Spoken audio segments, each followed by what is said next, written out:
22절, 23절 말씀입니다. 갈라디아서 5장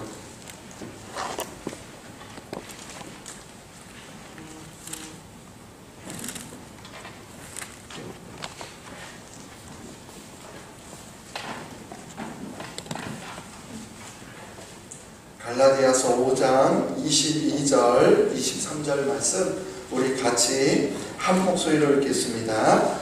오직 성령의 열매는 사랑과 희락과 화평과 오래 참음과 자비와 양성과 충성과 온유와 절제니 이 같은 것을 금지할 법이 없느니라. 아멘. 아멘. 할렐루야. 아멘. 하나님의 크신 은혜가 여러분의 삶과 또 여러분의 가정에, 여러분의 일터 위에 함께 하시기를 간절히 축원합니다. 아멘.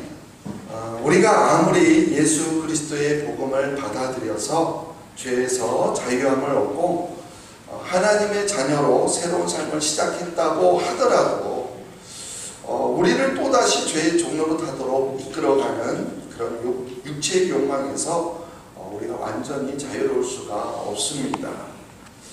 예수 그리스도께서 주신 자유가 우리 자신의 선택으로 남아있는 한 우리는요 변덕스럽게 살아갈 수밖에 없고, 그래서 결국은 육체의 욕심을 채우는 방향으로 기울어질 수밖에 없다라는 거예요.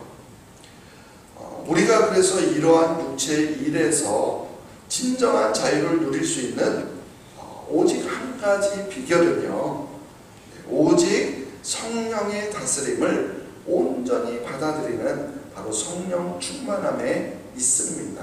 아멘.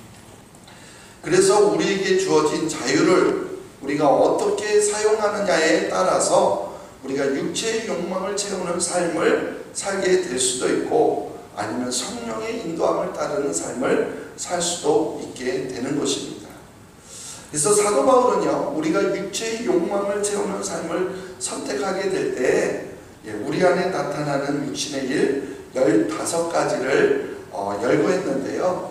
우리는 지난번에 이 15가지를 4가지 종류로 구분하여서 살펴보았습니다.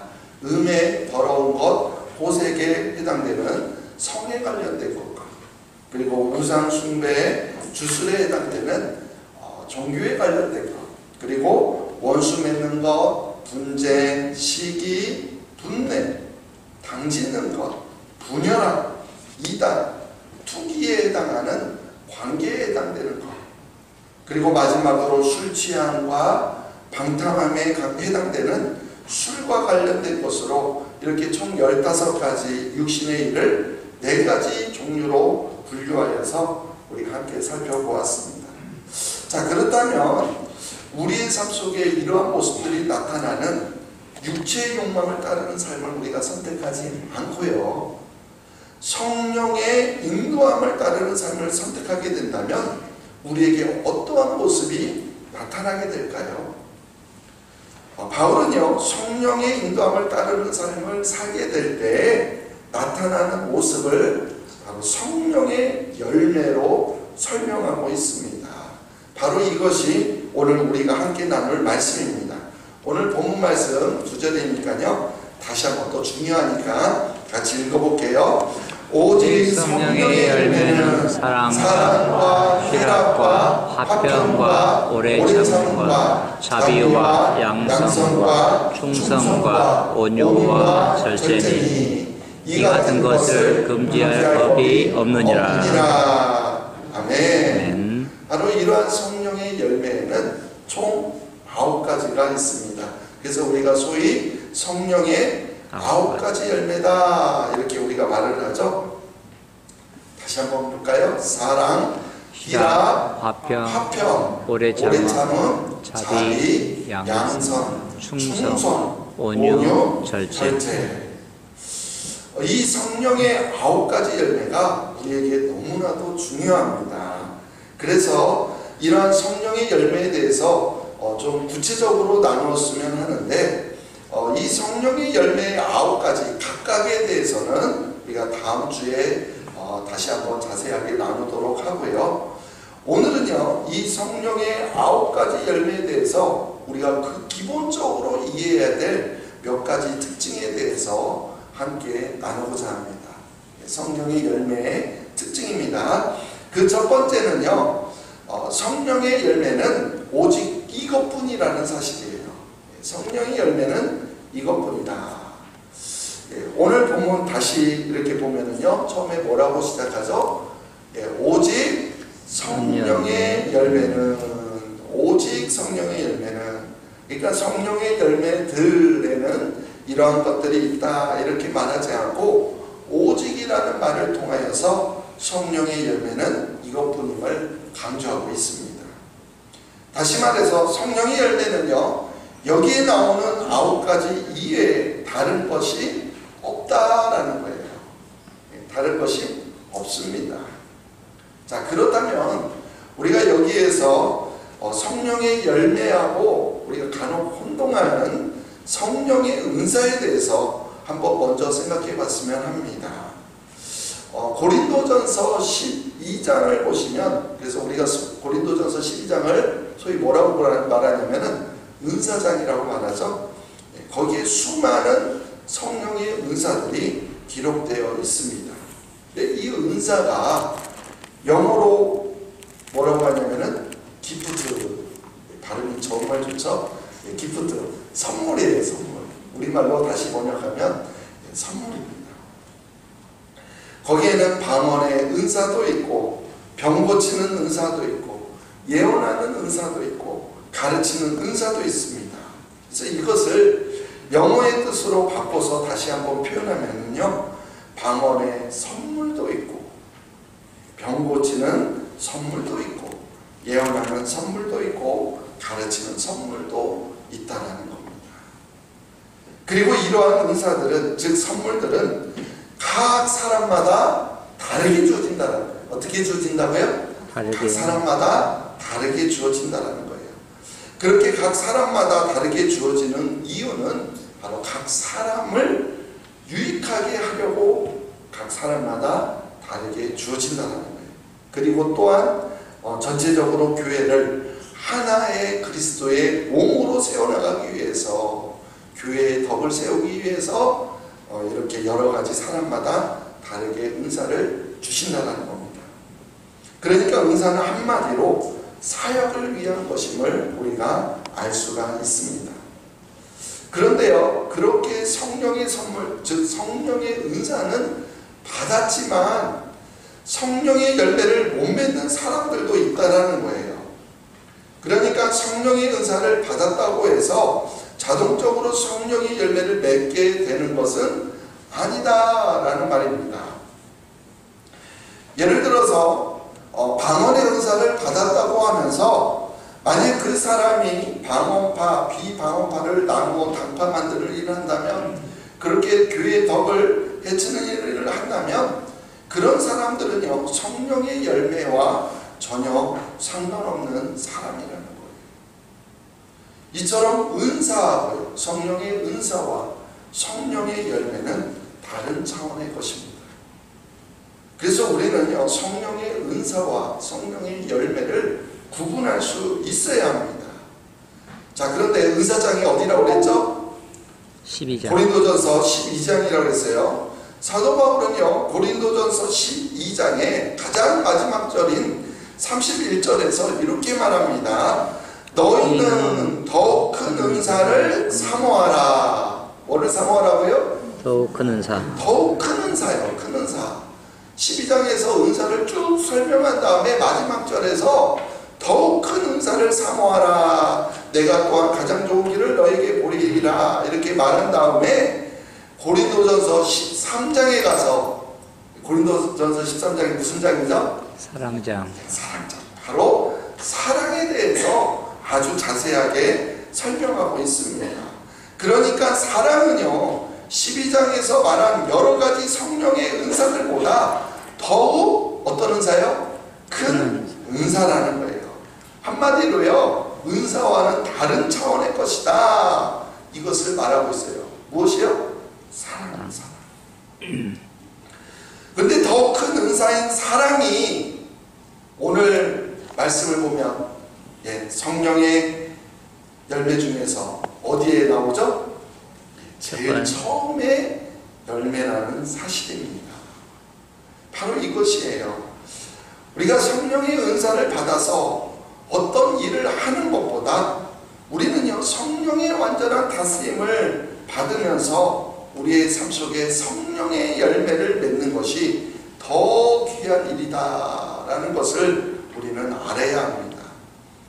그래서 이렇게 사랑으로 시작하는 성령의 열매를 꼭 맺는 우리가 되기를 간절히 소망합니다. 두 번째 특징으로는요, 이러한 성령의 열매가 단수형이라는 사실이에요. 단수. 원어를 보면 성령의 열매를 복수로 취급하지 않고요, 단수로 취급하여서 전하고 있습니다. 거기에는요, 아주 중요한 의미가 담겨져 있어요. 바로 성령의 열매들은 그 중에서 몇 개만 내가 취향에 따라서 취사 선택할 수 있는 그런 성질의 것이 아니라는 겁니다. 이것은 마치 한 세트로 주어지는 거예요. 이 9가지가 각각 다른 것이 아니라 하나라는 거예요. 그래서 사랑의 열매를 맺으면 그 나머지 것들도 맺게 되는 것이고, 사랑의 열매를 맺지 못하면 그 나머지 것들도 맺지 못하게 된다는 겁니다. 그래서 우리가 성령의 다스림을 온전히 받으면서 성령의 인도함심 속에서 살아간다면 우리는요, 이 9가지 열매들을 모두 우리의 삶 속에 맺게 되어 있다는 거예요. 이것을 쉽게 이해할 수 있도록 과일을 비유로 설명할 때 과일 중에서 포도를 가지고 설명합니다. 포도는요, 한 송이이지만 그 속에 많은 포도알들이 열매로 달려있는 것처럼 바로 성령의 열매도 9가지이지만 그것을 모두 한 묶음으로 맺게 되는 것임을 말하고 있습니다.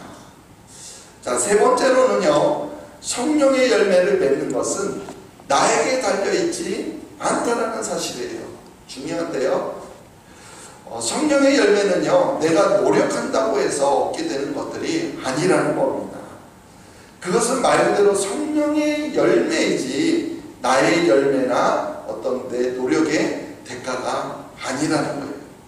내가 노력해서 맺을 수 있는 열매가 아니라 전적으로 내 안에서 역사하시는 성령께서 일하신 결과라는 겁니다. 이것이 매우 중요한 것인데요, 우리는요, 자꾸 우리의 노력으로 무엇인가 성취해 가야 하는 그러한 신앙에 길들여져 있다 보니까 이러한 것을 잘 깨닫지 못합니다. 갈라디아서 자체가 오직 믿음으로 구원을 받는다, 그래서 모든 율법주의를 배척하고 있는 말씀인데, 참 우리가 이것을 이해하기가 어려운 것 같아요. 사람의 열매가 아니라 말 그대로 성령의 열매예요. 성령의 열매. 그러니까 사람이 노력해서 맺는 어떤 그런 믿음의 열매나 또 기도의 열매나 열심의 열매 이런 것들이 아니라는 말입니다. 성령의 열매, 성령님이 맺게 하시는 열매라는 거예요. 그래서 이 성령의 열매를 맺기 위해서 우리가 할 수 있는 일이라는 것은 단지요, 성령의 인도함을 따라서 살아가는 것밖에 없습니다. 성령의 다스림을 받아들이면서 살아가는 겁니다. 그렇게 살면 성령님께서 이러한 성령의 열매들을 우리의 삶 속에서 나타나게 하신다는 거예요. 그래서요, 우리에게 주어진 자유를 가지고, 무엇을 가지고요? 자유를 가지고 육체의 욕망을 따르는 삶을 살 때에는 우리의 모습 속에 육체의 일들이 나타나지만, 그러나 성령의 인도하심을 따르는 삶을 살 때에는, 성령의 인도하심을 따르는 삶을 살 때에는 바로 우리의 모습 가운데 이러한 성령의 열매가 나타난다는 겁니다. 그래서 우리는 이것을 말 그대로 성령의 열매다 이렇게 말하는 거예요. 자, 네 번째 열매는요, 우연히 어쩌다가 좋은 것이 달리는 것이 아니라 바로 그 나무의 됨됨이에서부터 결정된다라는 사실입니다. 예수님께서도요, 마태복음 7장에서 그의 열매로 그들을 안다 이렇게 말씀하셨어요. 가시나무에서 포도를 딸 수가 없고 엉겅퀴에서 무화과를 딸 수 없듯이 좋은 나무에서 좋은 열매를 맺고 나쁜 나무에서는 나쁜 열매를 맺는다는 겁니다. 이와 마찬가지로 각 사람의 열매를 보면 그 사람이요 성령의 인도함을 따르는 삶을 사는 사람인지 아니면 육체의 욕망을 따라 사는 사람인지 알 수 있다라는 겁니다.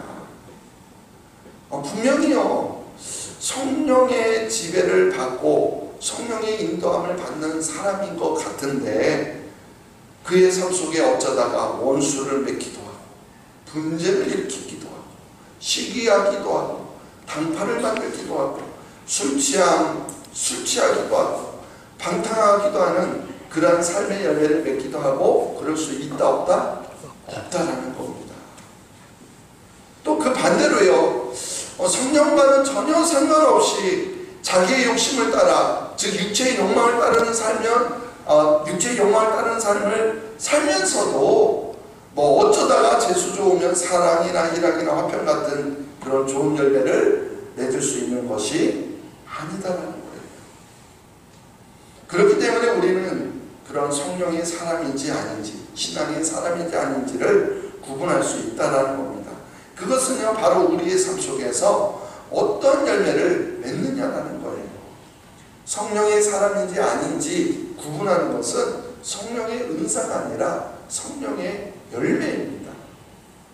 그 열매를 통해서 그의 삶이 성령의 인도함을 따르는 삶인지 육체의 욕망을 따르는 삶인지 우리는 알 수 있다는 거예요. 다섯 번째로 이와 같은 성령의 열매는요 그 무엇으로도 금지할 법이 없다라는 사실입니다. 본문을 다시 보면은요 한번 다시 읽어볼게요. 중요하니까 오직 성령의 열매는 사랑과 희락과 화평과 오래 참음과 자비와 양성과 충성과 온유와 절제니 이 같은 것을 금지할 법이 없느니라. 아멘. 여기에서 이 같은 것을 금지할 법이 없다 이 말은요 이러한 9가지 성령의 열매가 드러나는 그러한 삶에 대해서 반대하거나 금지할 수 있는 그런 율법 조항이 없다는 뜻입니다. 즉 성령의 열매가 최상의 것이며 또한 최상의 법이라는 거예요. 성령의 열매보다 앞서는 것이 없다는 겁니다. 근데요 이 부분을 메시지 성경을 보면 이렇게 해석합니다. 우리 23절 말씀만 읽어볼게요. 율법주의는 이와 같은 삶을 자라게 하는데 아무 도움이 되지 않습니다. 그저 방해만 될 뿐입니다. 이와 같은 삶은 성령의 인도하심을 따른 삶을 말하죠. 율법주의는요 성령을 따라 성령의 열매 맺는 삶과는 아무 관계가 없다. 도움도 되지 않는다. 오히려 방해된다라고. 이렇게 메시지 성경은요 율법주의로는 성령의 9가지 열매를 맺을 수 없다. 자라게 할 수 없다라고 말합니다. 우리가 율법을 지켰다고 해서 이와 같은 성령의 삶의 방식이 만들어지지 않는다는 거예요. 다시 말하면 우리가 열심히 살고 열심히 노력하고 열심히 율법을 지킨다고 해서 우리의 삶에 성령의 열매가 맺어지지 않는다는 거예요. 오히려 율법주의는요 그런 삶을 만들어 가는데 방해가 될 뿐이다. 방해가 된다고 말합니다. 한번 생각해 보시오. 바울이요 지금요 이 갈라디아서를 왜 썼는지 우리가 그걸 다시 한번 생각해 볼 필요가 있습니다. 갈라디아 교회에 전한 자유의 복음이 율법주의자들에 의해서 다른 복음이 전해졌죠. 그렇게 율법주의에 의해 시험 나가고 있는 상황 속에서 바울은요 지금 기독교 신앙의 본질을 지켜나기 위한 치열한 영적 싸움을 하고 있는 중입니다. 그러니까 율법주의는요 결국 율법의 일을 만들어낼 뿐이라는 것이 바울의 분명한 확신이에요. 그래서 바울은 앞에서도 이렇게 말하지 않았습니까? 우리 지난 말씀이지만 한번 5장 18절 말씀 읽어볼까요? 너희가 만일 성령의 인도하신 바가 되면 율법 아래 있지 아니하리라. 그렇습니다. 성령이 인도함을 따르는 삶은요, 율법 아래에서 종로가는 삶과는 전혀 다르다는 거예요. 율법을 우리가 아무리 철저하게 지킨다고 하더라도 성령의 열매를 맺을 수는 없는 겁니다. 율법주의는 자신의 힘과 자신의 노력에 의존하지만, 그러나 성령의 열매는요, 오직 성령의 인도하심에 의존하기 때문입니다. 내가 원한다고 해서 맺을 수 있는 것이라면 그것은 이미 성령의 열매가 아니라는 거예요. 따라서 이 같은 것을 금지할 법이 없다. 이 말은 그 무엇으로도, 율법이라 할지라도 이 같은 성령의 열매들을 만들어낼 수 없다, 이런 뜻이기도 합니다. 자, 이제 마지막 6번째로, 열매가 있기 위해서는 시간이 필요하다라는 거예요. 시간이 필요하다. 열매가 처음부터 완전히 익은 열매가 되지는 않는다라는 것이죠. 하루아침에 갑자기 자라나서 완전히 익은 그런 열매를 여러분 보신 적 있습니까? 이 세상에 그런 열매가 없어요. 어떤 것이든 아주 조그맣게 시작해서 완전히 익은 열매가 될 때까지는요, 시간이 필요하고 그렇게 자라나는 과정도 필요하다는 거예요. 성령의 열매도 마찬가지라는 겁니다. 우리가 성령의 다스림을 온전히 받아들이며 살아갈 때 한순간에 맺어지는 게 아니라 우리 세월이 흐르면서 우리의 삶 속에서 자연스럽게 맺어지는 열매가 바로 성령의 열매라는 것입니다. 근데 마찬가지로 만약 우리가 신앙생활을 시작한 지 얼마 되지 않았다면, 아무리 많은 인생을 경험한 어르신이라 할지라도 그런 성숙한 성령의 열매를 기대할 수는 없는 일이에요. 왜요? 시간이 반드시 필요하다는 것이죠. 근데 이 말을 반대로 말하면요, 시간이 충분히 지났는데도 불구하고 열매를 맺지 못했다면 그것은 문제가 있다는 뜻이기도 합니다.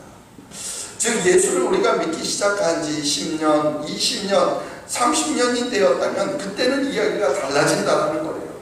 그때는요, 성숙한 성령의 열매를 기대하는 것은 아주 자연스러운 일입니다.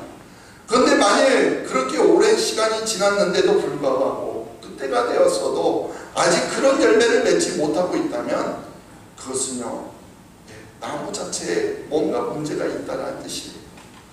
더 큰 문제는요, 우리의 믿음과 우리의 삶이 어디를 향해 어떤 모습으로 어떻게 자라가야 할지를 모르고 있다는 거예요. 그러니까 우리가 무슨 열매를 맺어야 하는지, 성령의 열매를 맺어야 하는지 모른다는 거예요. 어떻게 그럴 수 있는지 잘 모릅니다.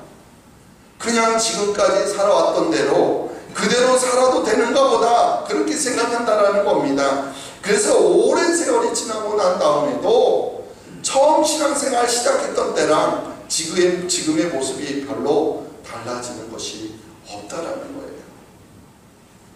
사랑하는 성도 여러분, 그것이 아닙니다. 우리는요, 성령의 열매를 맺어야 합니다. 아멘. 그리고 그것이 바로 우리를 향한 하나님의 기대입니다. 아멘. 즉, 신앙생활 우리가 10년, 20년, 30년을 했다면 그에 걸맞는 열매가 우리 안에 있어야 한다는 거예요. 그것도 하나님이 원하시는 열매여야겠죠. 만약 우리가 성령의 열매를 맺지 못하고 있다면 그것은요, 우리가 성령의 다스림을 받고 있지 못하다라는 증거이기도 하다라는 겁니다. 아무리 우리가 방언을 말할 수 있고 귀신을 쫓아내고 병을 고칠 수 있는 능력을 가지고 있다고 하더라도, 심지어 무리를 걸을 수 있는 능력이 나에게 있다고 하더라도 성령의 다스림을 받지 못한다면 우리는 성령의 열매를 맺을 수가 없습니다. 우리 다시 한번 성령의 열매, 우리 한번 하나씩 의미하면서 다시 한번 읽어볼까요? 어떤 것들이 있는지. 사랑, 희락, 화평, 오래 참음, 자비, 양성, 충성, 온유, 절제. 이러한 모습들이, 이러한 성령의 열매들이 저와 여러분들의 삶 속에 맺어지고 있습니까? 그런데 이러한 열매는 오늘 말씀 가운데 말씀드렸지만 우리의 노력으로 맺어지는 열매가 결코 아닙니다. 나에게 주어진 자유를 나의 육체의 욕망을 채우는 데 사용하지 않고 오직 성령의 인도하심과 다스림을 받으며 살아갈 때 우리의 삶 속에서 서서히 나타나는 열매들입니다. 아멘. 우리의 삶 속에서 이러한 성령의 열매들이 풍성하게 맺어질 수 있기를 간절히 축원합니다. 아멘. 아멘. 하나님 아버지, 그렇습니다. 우리가 신앙생활을 그렇게 오랫동안 했음에도 불구하고 우리의 모습이 처음 신앙했던 모습과 똑같다면, 우리 안에 여전히 성령의 열매가 아니라 육신의 일들이 나타난다면, 우리는 성령의 인도하심을 받는 것이 아니라 여전히 나의 육신의 소욕을 따라 살아가고 있다는 것을 다시 한번 깨닫습니다. 오 주님, 우리가 우리의 능력으로, 우리의 노력으로 성령의 열매를 맺을 수 없음을 다시 한번 깊이 깨닫고, 오직 우리 안에 성령의 열매를 맺기 위해서 성령의 인도하심을 따르는 삶을 살아가는 우리가 되게 하여 주시옵소서. 아멘. 성령의 이끄심에 온전히 순종할 수 있는 우리가 되기를 소망합니다. 아멘. 그럴 때 우리의 삶 속에 이러한 성령의 열매들이 맺게 될 줄로 믿습니다. 아멘. 정말 우리 신흥교회 모든 성도님들은 10년, 20년, 30년 신앙할 때 정말 우리 안에 풍성한 이러한 성령의 열매들이 맺어질 수 있도록 도와주시옵소서. 아멘. 성령 하나님 역사하여 주시옵소서. 아멘. 다시 한번 우리의 삶 속에 우리가 주님께서 우리에게 주신 자유를 가지고 육체의 소욕을 따르지 아니하고 성령의 인도하심을 따라 살아가겠노라고 다시 한번 결단할 수 있는, 또한 그 결단 가운데 성령님께서 강권적으로 역사하여 주시기를 간절히 소망합니다. 아멘. 반드시 우리의 삶 속에 많은 성령의 열매를 맺으며 살아갈 수 있는 우리 모두가 되게 도와주시옵소서. 아멘. 감사합니다. 예수님의 이름으로 기도하옵나이다. 아멘. 아멘. 우리 함께 찬양하고